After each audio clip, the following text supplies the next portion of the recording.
Prepara tu taza y súmate a este tiempo de conversación entre los pastores Boris y Patricio. Aquí comienza Un Café en Armonía.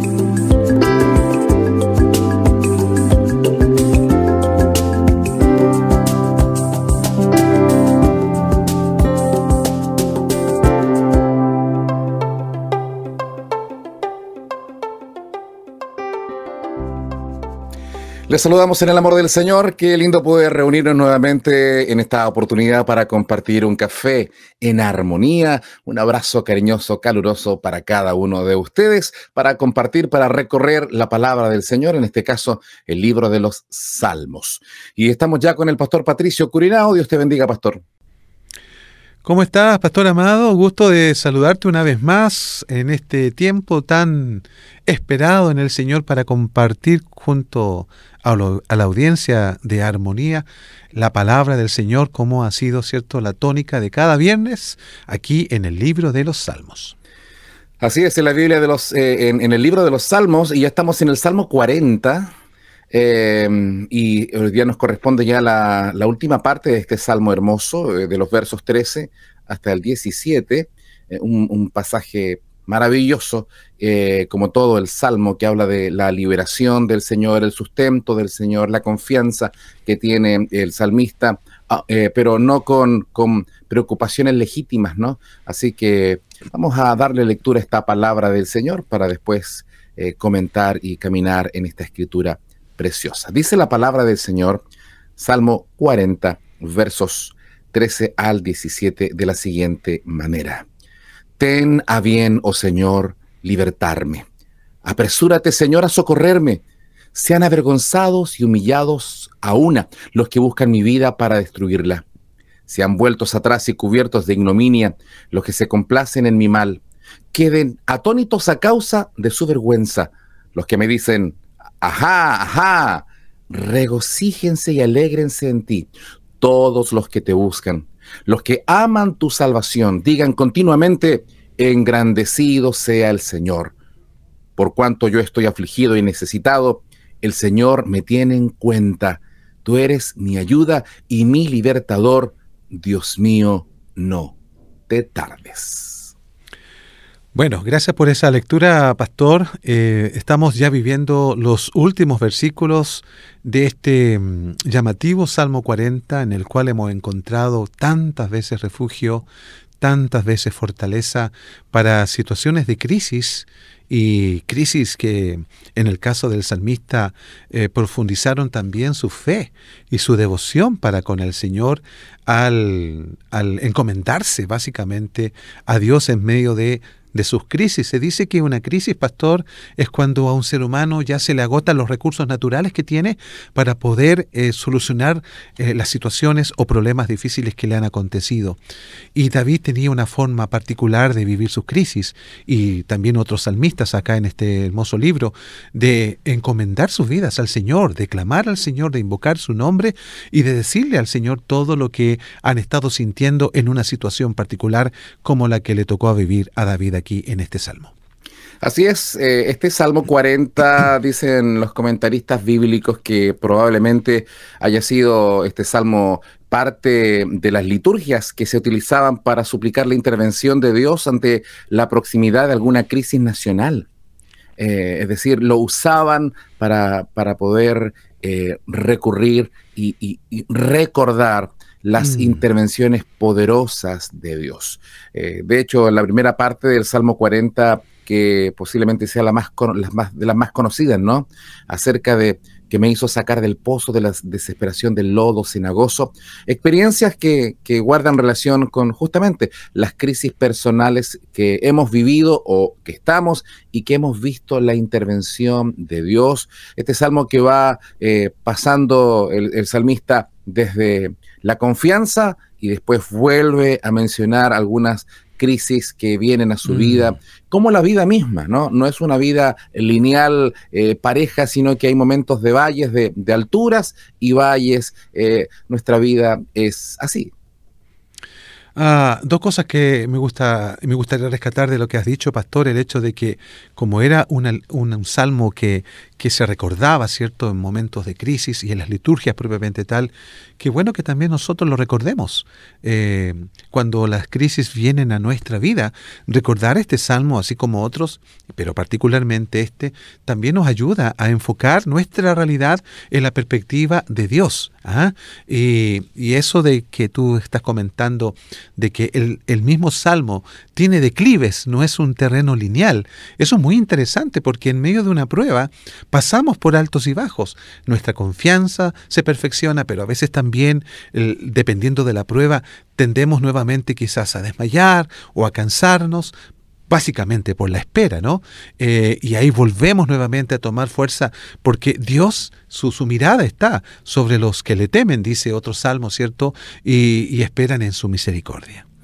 Así es, por eso que es tan importante que estudiemos esta palabra, porque no solamente es el recuerdo de las historias de David y sus contemporáneos, sino que también van reflejando nuestra propia existencia con otros ropajes, con otras situaciones contextuales, pero en el fondo seguimos siendo los mismos necesitados que, como toda persona, necesita no solamente de las cosas materiales, sino que necesitamos de un Dios todopoderoso, y gloria a Dios porque nos salió a nuestro encuentro. El verso 13 dice: ten a bien, oh Señor, a libertarme.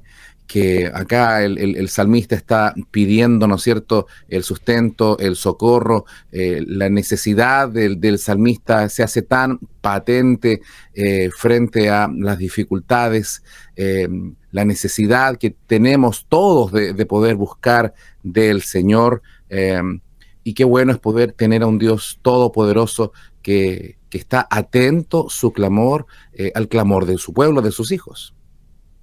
Efectivamente, en la versión que tengo enfrente de mí, el término que usa el verso 13 es: dígnate, oh Señor, a librarme. O sea, aquí vemos que el salmista nuevamente coloca en su oración este sentido de urgencia, pero a la vez también de reverencia, al decirle: dígnate, Señor, a librarme, oh Señor, apresúrate a socorrerme.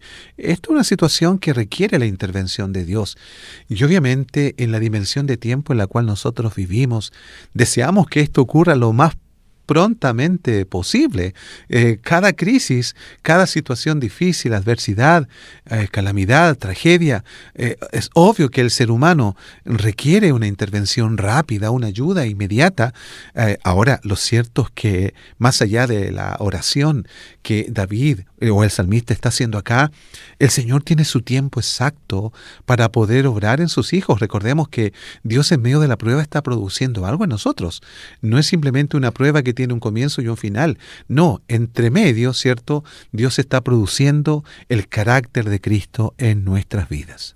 Interesante, porque el verso 4 del mismo Salmo dice: bienaventurado el hombre que puso en Jehová su confianza. Él se siente bienaventurado porque el Señor le rescató de las cosas pasadas. Él se recuerda de las veces que el Señor intervino en su vida.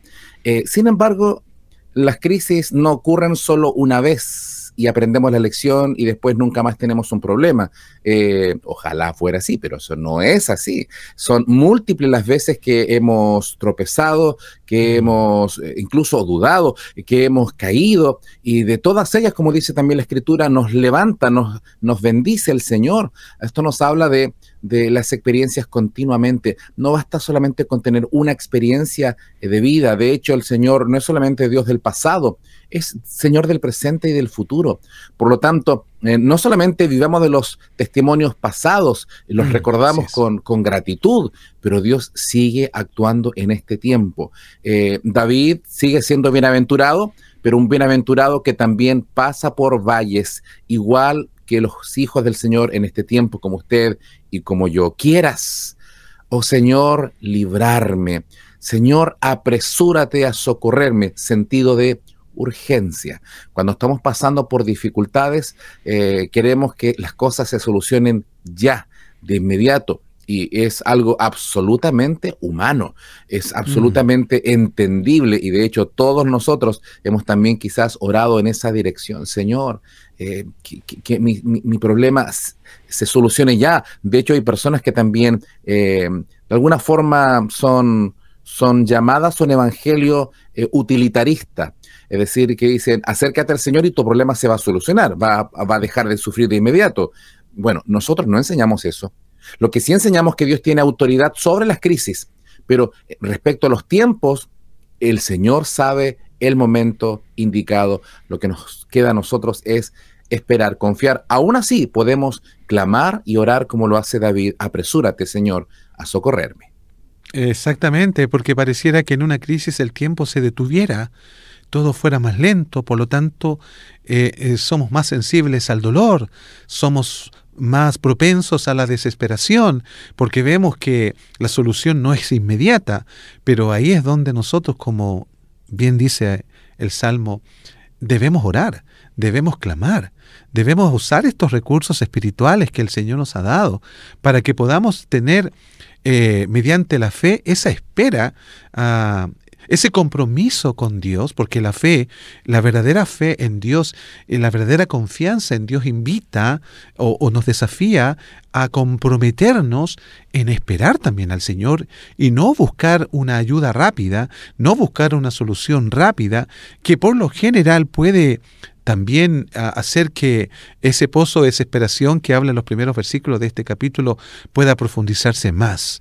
Yo creo que el consejo justamente del Salmo es a tener esa paciencia, esa espera de ver a Dios obrando y, como bien dices tú, crear un nuevo testimonio.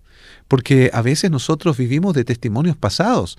Si bien, como lo acabas de decir, nos gloriamos en que el Señor haya intervenido en situaciones que fueron quizás devastadoras en algunos casos, y vemos cómo Dios nos libró, nos socorrió, nos sacó adelante y hizo que nuestros pies se afirmaran, como dice el mismo Salmo, cierto, puso alabanza en nuestros labios. Es obvio que el Señor desea que nuestra fe vaya creciendo, y el Señor se vale de nuevas pruebas, pero también de nuevas victorias. De nuevas victorias. Ahora el salmista está clamando al Señor, y aquí es algo muy importante, porque en su desesperación hay personas que conociendo del Señor acuden, como en el caso de Saúl, conociendo al Señor, recurrió a una bruja, recurrió a una persona que era parte del mundo ocultista, y hoy día, aunque uno dice, bueno, son cosas pasadas, y no es así. El reino de las tinieblas sigue actuando, y hay personas que siguen buscando ayuda en su desesperación, buscan cualquier clase de ayuda. El salmista nos dice a quién debemos recurrir. Señor, líbrame. Señor, socórreme. Cualquiera sea la circunstancia que esté atravesando, no mire otras cosas que parecen que le pueden ayudar. Busquemos solamente al Señor.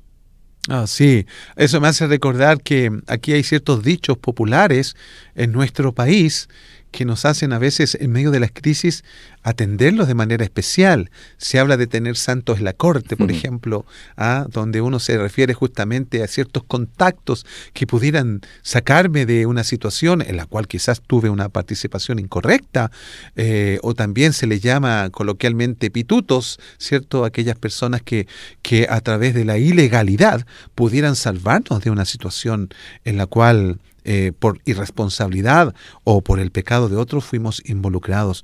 Lo cierto es que esos no son los caminos que el Señor desea en momentos como a los cuales nos estamos refiriendo, sino que la santa espera en el Señor ha de provocar en nosotros una expectativa de fe, de saber que el Señor no se tarda y que lo que Él hace lo hace justo en su tiempo. Verso 14, estamos en el Salmo 40 para quienes están integrando la sintonía de armonía. Estamos compartiendo un cafecito, un café en armonía, compartiendo la palabra del Señor. Verso 14, sean avergonzados y confundidos aún los que buscan mi vida para destruirla. Vuelvan atrás y avergüéncense los que mi mal desean. Acá el salmista está siendo súper honesto. Le está entregando al Señor a sus enemigos. Hay dos caminos, o puede que haya más, pero al menos recuerdo dos caminos. El camino de la venganza personal, de yo tomar las armas para irme en contra, y hoy día se usan estas herramientas, el funar a las personas, el desprestigiarlas, el tratar de buscar el mal. Incluso hay prácticas que desgraciadamente han llegado al país que antes no se veían. Contratar a personas para que maten al adversario. El sicariato es algo que lo veíamos en películas en otros lugares del mundo, y hoy día hay personas que con sed de venganza toman literalmente las armas para eliminar a aquellos que le han causado daño.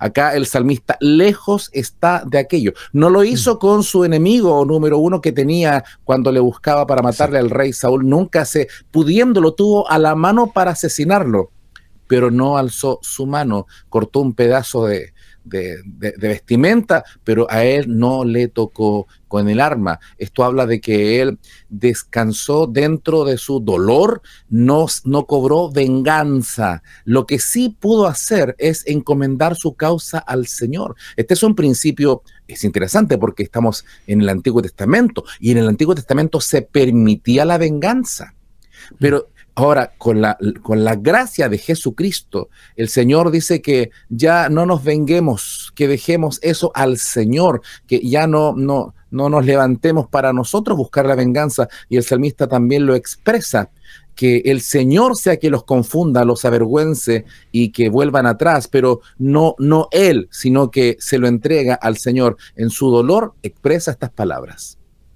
Es muy importante esto, porque aquí vemos que parte de la crisis que está viviendo el salmista efectivamente tiene que ver con personas que quieren destruir su vida, ¿ya? Y esto era obvio en la vida del salmista y particularmente de David, quien tenía enemigos a su alrededor. Y bueno, y por el hecho de ser hombres de Dios, cualquiera sea el salmista, tenía enemigos naturales también.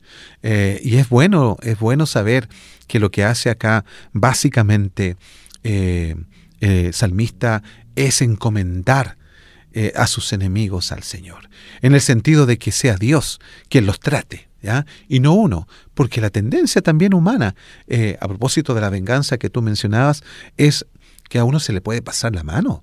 Puede ser desmedido con respecto a la ofensa, desmedido, desproporcional con respecto al daño, y cuántas historias hemos visto, ¿cierto?, de personas que en un momento de furia fueron desproporcional a lo que se les hizo y acabaron siendo finalmente de víctimas, pasaron a ser victimarios y llevando a cuesta, ¿cierto?, asuntos legales o sentencias o la prisión o llevar la marca, ¿cierto?, de haber hecho más de lo que era justo en cuanto a la proporcionalidad del daño realizado.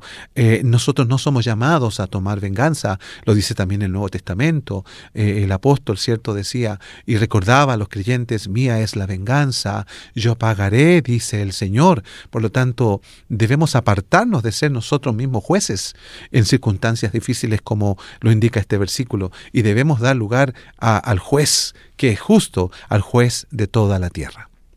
En su dolor, él expresa estas palabras, pero no se desborda, sino que lo expresa, pero se lo entrega al Señor. Sean asolados, dice el verso 15, en pago de su afrenta los que me dicen ea, ea. Otra versión dice que su vergüenza los horrorice porque dijeron, ajá, ahora sí lo atrapamos. Es decir, personas que han hablado pestes de nosotros. Y cuando es mentira, porque si fuera verdad, pero si son inventos. De hecho, el Señor dice que somos bienaventurados cuando digan toda clase de mal contra nosotros, mintiendo, porque si están diciendo lo que realmente hemos hecho y no es correcto ante los ojos del Señor, es una cosa, pero cuando inventan, cuando son falsedades, en este caso expresiones, ea, ea, son palabras que han ofendido gravemente la honra del salmista, y obviamente que las palabras hieren. De seguro todos tenemos alguna historia al respecto, porque como dice el dicho popular, que no somos monedita de oro, hay gente que nos quiere, y hay gente que quizás nos puede hasta odiar, personas que quieren nuestro mal, personas que guardan en su corazón un rencor, y la vez que pueden, o hablan mal, o hacen algo en contra. Y frente a eso, muchas veces, ¿cómo defenderse? Entregando nuestra causa al Señor. Muchas veces guardando silencio, como nuestro Señor Jesús lo enseñó también. Cuando a Él decían cuántas cosas, pero como cordero fue llevado al matadero. No abrió su boca, pudiendo hacerlo. No se defendió. Hay momentos en que la mejor defensa es guardar silencio y entregarle aquello a nuestro Señor y Salvador. Así es. Sabes que me gusta un comentario de Spurgeon con respecto a lo que estamos compartiendo, porque él dice que para aquellos que quieren acercarse al Señor, Cristo es el Cordero Santo, tierno, que puede abrigarlos en momentos de necesidad. Pero para aquellos que afrentan al Señor, Él es el león de la tribu de Judá que puede desgarrar sus vidas si ellos no se arrepienten. Y me gusta lo que dice Spurgeon, porque efectivamente el Señor está dispuesto a recibir a aquellos que están viviendo afrentas como lo hace David, de llevar su causa al Señor. Pero aquellos, ¿cierto?, que se van contra el Señor o contra los ungidos del Señor, ¿cierto?, sin reparar en ese hecho de que son hijos del Señor, bueno, el león de la tribu de Judá actuará a favor de sus hijos tarde o temprano, hará justicia, como dice Lucas capítulo 18 cuando se habla de la oración, ¿no? El Señor hará justicia a sus escogidos. El creyente debe animarse justamente con estas palabras frente a la burla, ¿cierto? Porque aquí vemos que hay quienes se burlan, hacen bullying justamente de la vida santa, de la fe que tienen los creyentes en el Señor en momentos de tribulación. Así que nosotros tenemos tanto al Cristo que nos acoge, ¿cierto?, como el Cordero manso para cuando estamos viviendo momentos de tribulación, y tenemos también al león de la tribu de Judá que nos defiende cuando es el momento de hacerlo. Ahora, estamos viendo esta palabra desde la perspectiva cuando a nosotros nos denostan, cuando a nosotros nos dicen palabras ofensivas, cuando traman cosas, cuando publican cosas. Ahora, ¿qué pasa cuando es al revés? Y aquí tenemos que pedir al Señor que Dios controle nuestra lengua. Y algunos consejos, primeramente para quien habla y para todos. Si no tenemos nada bueno que decir de alguien, no digamos nada. Si vamos a hablar mal ahí en la mesa del comedor, ahí en la casa, frente a los hijos, les estamos enseñando que hablar mal es una práctica habitual y permitida. ¿Cómo estamos hablando de los demás? ¿Estamos hablando bendiciones o estamos hablando desde la herida, ¿no es cierto? Porque los hijos se dan cuenta y ven si nuestra fe es coherente o no. Hablamos de un Dios misericordioso, pero nosotros de repente quizás no tenemos misericordia de aquellos que nos han tratado mal. Por lo tanto, no solamente esperemos que esto sea para otros, esto también tiene que ser en primera persona. Dios nos libre de hablar mal. Hay personas que de repente se han caracterizado, siendo creyentes, de que siempre están hablando mal de los demás. ¿Cómo nos recordarán cuando ya no estemos? Como aquella persona chismosa, como aquella persona que hablaba pestes, o como aquel que siempre bendecía, aquel que enemista a los hermanos, o aquel que trae reconciliación. No solamente esta palabra sea para pensar en otros, también pensemos en nuestra actitud y nuestras palabras. Vale mucho el consejo, sin duda, porque dentro de lo que es el reino del Señor, a veces alguien pudiera también estar denostando a otros. La tendencia del mundo, a través sobre todo de las redes sociales, es aprovechar estas plataformas muchas veces para herir o para destruir la identidad incluso de un ser humano. En los hijos de Dios, obviamente, esto no está permitido. Nosotros debemos amarnos, perdonarnos y aceptarnos, y no hacer de alguna situación personal de algún hermano un motivo, ¿cierto?, de noticia a voces, un motivo de escarnio, ¿cierto?, de maltrato. Nosotros debemos ser muy cuidadosos con respecto a eso, porque alguien dijo por ahí, no lo recuerdo si es el autor, si tiene nombre y apellido, pero alguien dijo que cuando alguien está caído, no falta aquel que viene a darle el tiro de gracia. ¿Ah? Y ante eso, qué triste dicho que se ha mantenido todavía, porque nosotros no estamos para dar el tiro de gracia a nadie. Estamos para levantar a los que están caídos. Estamos para restaurar, como dice Pablo a los Gálatas, si somos realmente espirituales, estamos para restaurar a aquellos que han caído, aquellos que han fallado. Pablo decía a Timoteo también, ¿cierto? Considérate a ti mismo. O sea, cuando estamos quizás revisando una situación particular de un hermano caído, uno incluso tiene que considerarse. No vaya a ser que seamos tentados a lo mismo, ¿cierto? Por creer que somos más espirituales. A veces, ¿cierto? Podemos también ceder al pecado que otros han cometido. Muchas veces somos tan duros frente a una actitud que otro cometió, y cuando nos toca a nosotros pedimos misericordia, es decir, sí.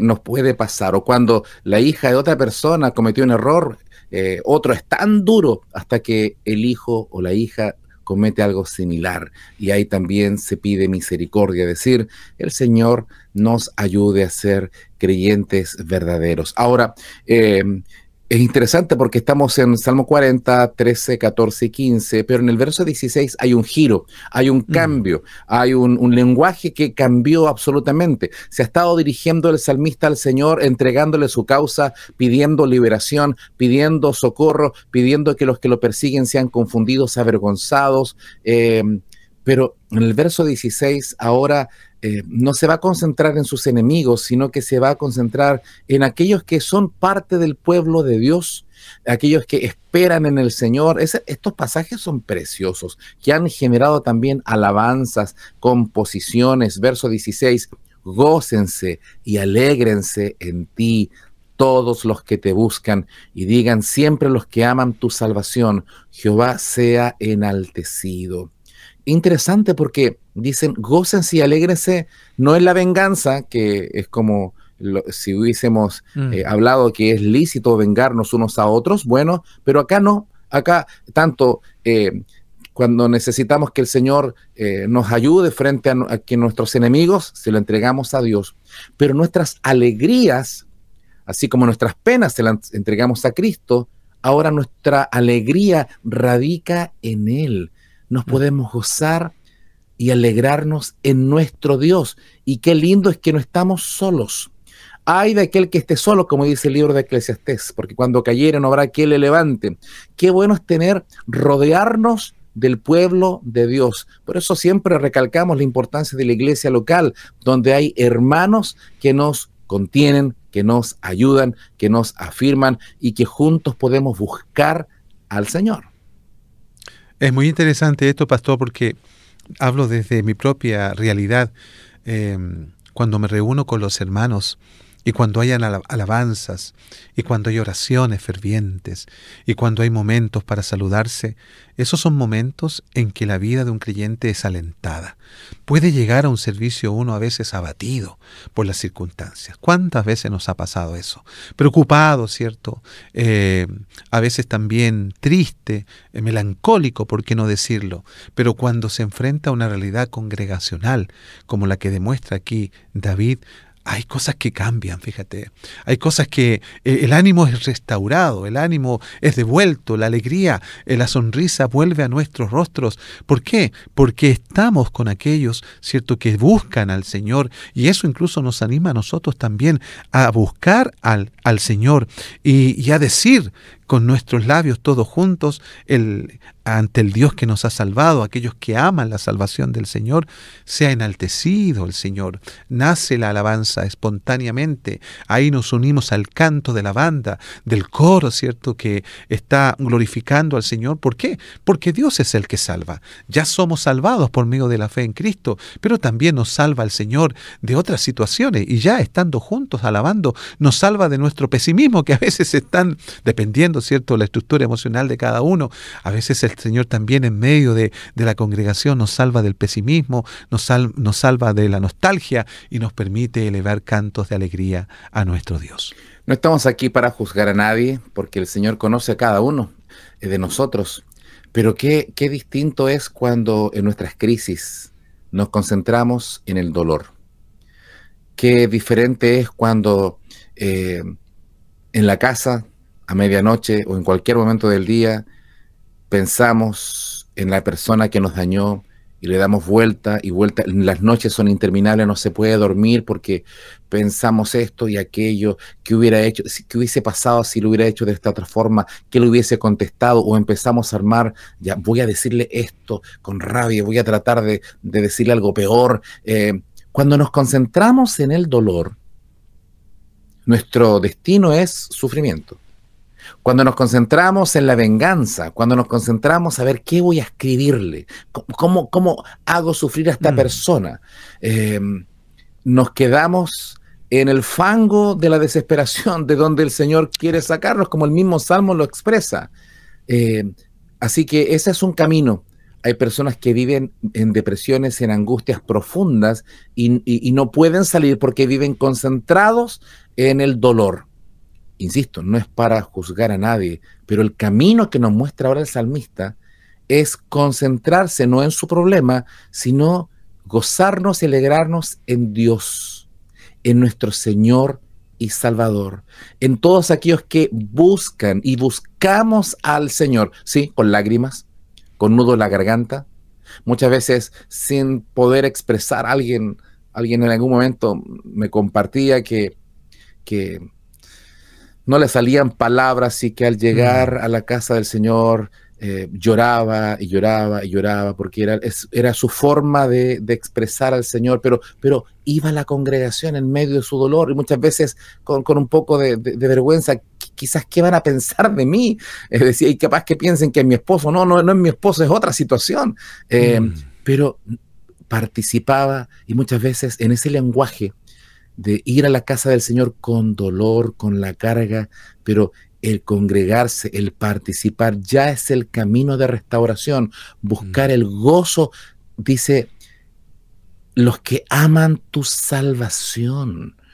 No los que aman el problema y concentrarse en él, sino de los que se gozan en la gran salvación que Dios nos ha otorgado. Así que si estás con lágrimas, con rabias aún, con impotencia aún, pero acércate al Señor, busca su presencia, ama la salvación de Él, congrégate, participa y empieza a alabar, a bendecir, a enaltecer, a glorificar el nombre de Dios. Hay algo que el Señor hará y estás camino a tu restauración. Así es, enaltecer al Señor, dice el salmista, alabarle, colocarlo en alto, ¿no? Hacer que Él se muestre, que Él se vea, porque hemos sido nosotros los beneficiados con su salvación. Es bueno amar la salvación del Señor y por sobre todo amar a aquel que nos salvó, ¿cierto?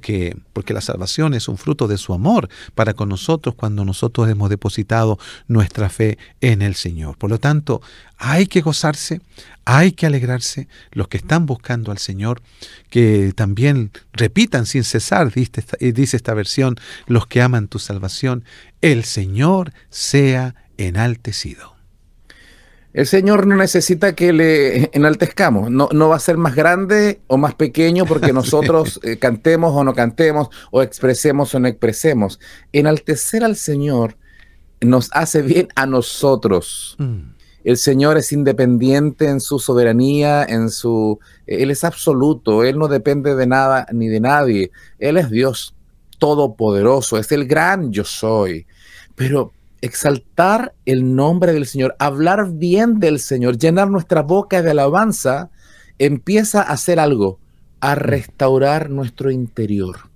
Una persona que empieza a alabar de corazón, no de palabras solamente, porque también Dios conoce nuestra intención, pero cuando empezamos a exaltarle, pudiendo quejarse, como en el caso de Pablo y Silas en la cárcel, ¿no? Cuando son lastimados y llevados a la cárcel de más adentro de la celda, y en vez de quejarse, empezaron a alabar, a cantar himnos a medianoche.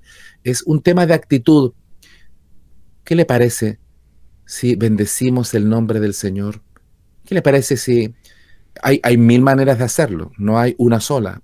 Hay personas que han usado el sistema de escribirle cartas a Dios. Hay otros que escriben un poema. Hay otros que cantan en su casa a todo pulmón. Hay otros que saben tocar algún instrumento, se van al piano, se van al acordeón, se van a la mandolina, se van a la guitarra y empiezan, sin que nadie los vea, sin micrófono, sin cámara, solitos, delante del Señor, empiezan a cantarle a Él. Otros se postran de rodillas y claman en oración. Otros ponen música cristiana. Cualquiera sea la manera, pero exalta, levanta, no tu problema, no a otra persona humana de carne y hueso como tú y como yo. Exaltemos, levantemos el nombre de Cristo. Es una orden de parte de Dios, pero también trae restauración y gozo a nuestra vida. Es justamente lo que el salmista está buscando. Así es el llamado en esta hora a que alabemos al Señor, a que nos gocemos en Él, a que nos alegremos en Él y a ocuparnos en nuestra salvación, ya que la tenemos de parte de Cristo. No es a preocuparnos, sino a ocuparnos en esta salvación, ¿cierto?, que el Señor nos ha dado, la cual amamos, enalteciendo a nuestro Dios. Gozarnos y alegrarnos en medio de los problemas, ¿quién dijo que era fácil? No, no es fácil. Somos seres incluso con contradicciones. Un día estamos bien y al otro día no estamos tan bien. De hecho, el salmista, después de decir este salmo, este verso, gócense y alégrense en ti todos los que te buscan y digan siempre los que aman tu salvación, el Señor se ha enaltecido. Verso 17 repite que hay momentos en que después de aquello puede volver un poco la pena, pero qué maravilloso es la certeza del salmista. Aunque afligido yo y necesitado, el Señor pensará en mí. Dios conoce. Por eso aquí, cuidado con andar juzgando a él, a otra persona. Cada uno tiene su propio proceso cristiano de vida. Así es. Lo importante es que sepamos que el Señor está pensando, qué lindo, que el Dios creador de este universo tan vasto, de este universo infinito, humanamente son trillones, millones de estrellas, a cada una llama por su nombre, dice la Escritura, y que creador de los astros, de los animales, de la vegetación, de las piedras, de los microorganismos más pequeños, de todo lo que existe, se dé el tiempo de pensar en nosotros. ¿No le parece que es un Dios también tan personal, que se preocupa por cada uno de nosotros y que se ocupa a nuestro favor? Bien dices tú, Pastor Boris, Dios es el Dios de la creación, el Dios de todo lo que vemos. Y a veces podemos confundirnos de que es el Dios simplemente de las cosas creadas, pero también es el Dios personal. Es el Dios que se ha revelado en Cristo Jesús para traer salvación a cada individuo, sin que nadie quede con la posibilidad, ¿cierto?, de conocerle. Y es impresionante este versículo cuando dice, el Señor pensará en mí. Fíjate que en la vida diaria, nosotros a veces podemos comprometernos. Te voy a tener en mi mente, tranquilo. ¿Ah? No, sí, vas a estar siempre presente en mis oraciones, incluso a veces decimos. Obviamente, con buena voluntad, dando ánimo a aquel que está pasando por algún momento particular. O a los hijos, ¿cierto?, que son tan queridos por nosotros, o cualquier ser querido, pero no siempre los tenemos en nuestra mente. Tenemos que ser honestos.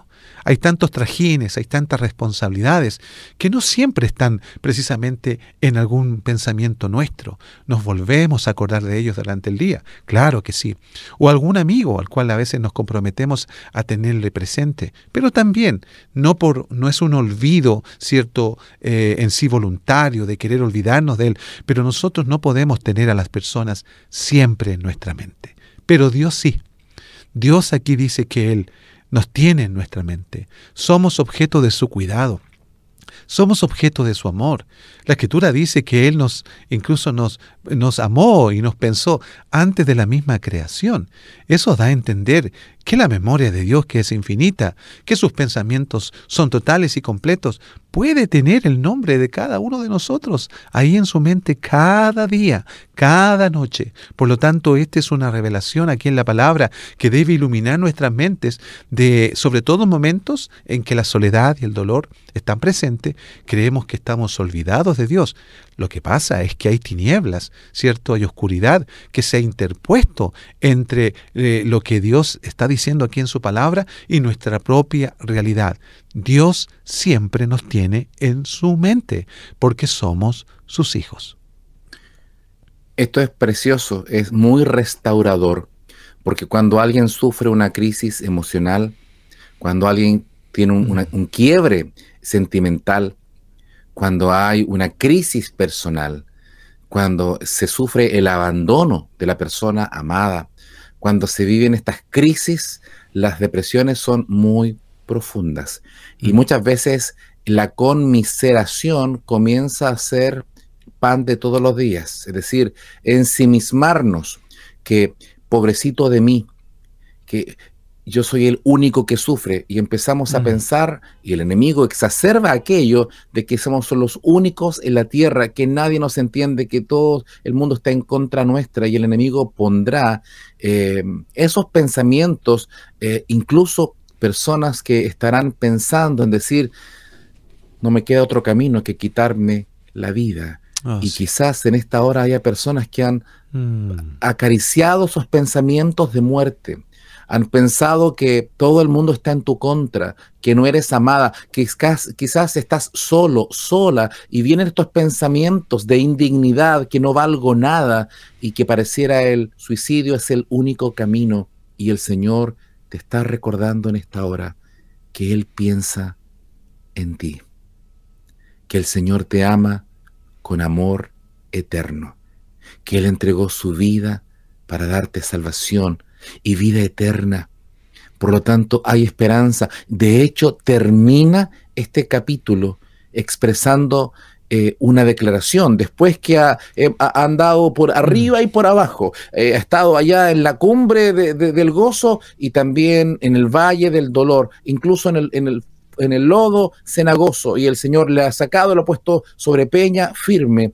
Termina después de esos vaivenes de la vida, que son regulares en todo caso, no solo en el salmista, sino en cada uno, diciendo, mi ayuda y mi libertador eres tú, Señor. Tú eres mi Dios, Dios mío, no te tardes. Es hermoso la conclusión, sin duda, pastor, porque a veces nosotros, en nuestro deseo de tener una buena reputación, no queremos mostrar que somos parejos, que nada nos conmueve o que nada nos puede afectar. Y la verdad es que leer este salmo de la manera en que lo hemos leído ya por algunas semanas nos hace ver que somos tan idénticos a David en este aspecto. Y lo maravilloso es que si bien nos mostramos vulnerables como se muestra David en muchas ocasiones, su fe en el Señor y su confianza permanecen. Es más, Dios le ayuda también a confiarse al Señor, porque Dios nos ayuda en nuestra fe para con Él. Por lo tanto, es un salmo que debe animarnos, y como bien dices tú, y me adhiero a tus palabras, si en esta hora hay alguien que está sufriendo y a lo mejor ese dolor, porque ve a otros que están muy bien, que pareciera que no les pasa nada en la vida. No es así, porque el mismo apóstol Pedro decía que los mismos sufrimientos van ocurriendo en nuestros hermanos en todo el mundo. Este es un llamado, por lo tanto, a no caer en la conmiseración, a no caer en esa victimización de que esto solamente me está ocurriendo a mí. Lo que tú estás viviendo en este momento le está pasando a muchos creyentes y a muchas personas en el mundo. La diferencia es que tú tienes un Dios que te está mirando. Tienes un Dios, como también lo tenemos nosotros aquí presentes, a un Dios que está pendiente de nuestra realidad y que podemos decirle, quizás no con toda la exuberancia de las palabras, pero sí podemos proclamar con fe, Dios es mi ayuda, Dios es mi libertador. Y es el Dios que no se tarda, aunque pareciera aquí que David, cierto, estuviese dudando al finalizar diciendo, Dios mío, no te tardes. No es tan así. Simplemente Él quiere ver la ayuda del Señor y que esta ayuda venga precisamente de Él. Gracias al Señor por esta palabra que nos identifica tan bien. Y decir que también termina con una clave mesiánica. Porque ¿quién es nuestro libertador y nuestra ayuda sino Jesucristo? Así es. ¿Quién es nuestro Dios sino Él, el Señor Jesús? Por lo tanto, el salmista lo dijo en su tiempo, en el Antiguo Testamento, hace cientos, miles de años atrás, y hoy día nosotros podemos repetir este salmo con toda propiedad. Mi ayuda y mi libertador eres tú, Señor. Tú eres mi Dios. No te tardes. Ven, acude a mi necesidad. Esta también puede ser su oración. Le invitamos que no se quede con lo que acabamos de compartir. Usted vaya al Salmo, léalo, medítelo, entregue sus cargas al Señor, encuentre descanso y alivio en este Dios que piensa en usted, que le liberta, que le bendice, que le levanta, pero usted dele toda la gloria al Señor.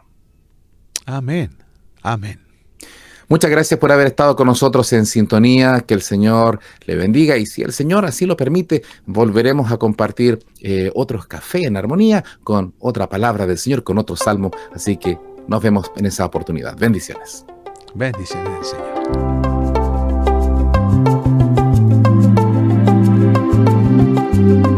¿Quieres volverlo a escuchar? Encuentra Un Café en Armonía en Spotify, Apple Podcasts y armonía.cl. Cada semana un nuevo episodio.